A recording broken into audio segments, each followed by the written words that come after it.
गधा और घोड़े की कहानी। एक समय की बात है। एक गांव में एक व्यापारी रहता था। उसके पास एक गधा था।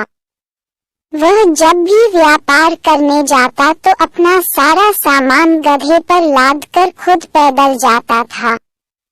व्यापारी को धीरे धीरे व्यापार से अच्छा लाभ होने लगा तो उसने सोचा कि क्यों न एक घोड़ा खरीद लूं। फिर मैं गधे पर सामान लाद लिया करूंगा और खुद घोड़े पर जाया करूंगा। इससे समाज में भी मेरा मान सम्मान बढ़ जाएगा। व्यापारी बाजार गया और वहां से एक महंगा सा घोड़ा खरीद लिया। घोड़ा बहुत ही हष्ट पुष्ट और फुर्तीला था। व्यापारी ने घोड़े को बांधने के लिए एक अस्तबल बनवाया और उसी में गधे को भी बांध दिया करता था। वह घोड़े को अच्छा खाना देता और गधे को बचा खुचा खाना देता था, जिससे गधा बहुत कमजोर हो गया था।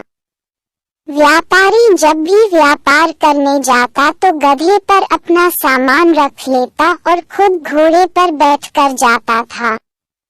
घोड़े को मिल रही सुविधाओं के कारण घोड़ा अपने आप को गधे की तुलना में बहुत ही बड़ा समझने लगा और वह गधे को कभी भी महत्व नहीं देता था।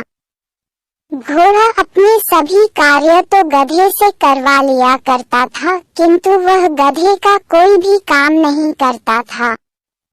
एक बार व्यापारी व्यापार करके लौट रहा था। लौटते समय रास्ते में नदी पड़ती थी और रास्ता बहुत उबड़ खाबड़ और पथरीला था।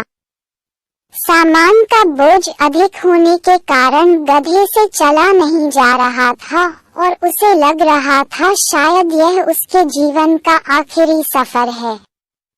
अपने आपको अत्यधिक कठिनाई में देखकर गधा घोड़े से बोला, भाई, आज अधिक वजन होने के कारण और रास्ता खराब होने के कारण मुझसे चला नहीं जा रहा है।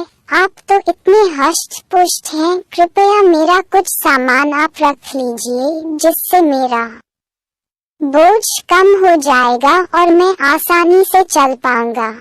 गधे के मुंह से इस तरह की बात सुनकर घोड़ा उस पर अत्यधिक क्रोधित हुआ और बोला, मैंने कभी बोझ उठाया है जो आज उठाऊंगा। जो तेरा काम है वह तू कर, मैं तो सिर्फ सेठ को अपनी पीठ पर बैठा कर ले जाता हूँ। घोड़े की बात सुनकर गधे को अत्यधिक निराशा हुई और वह जैसे तैसे रास्ते पर आगे बढ़ने लगा। तभी एक गड्ढे में उसका पैर फंस जाने के कारण गधे की टांग टूट गई और सारा सामान जमीन पर गिर गया। गधे से अब उठा भी नहीं जा रहा था।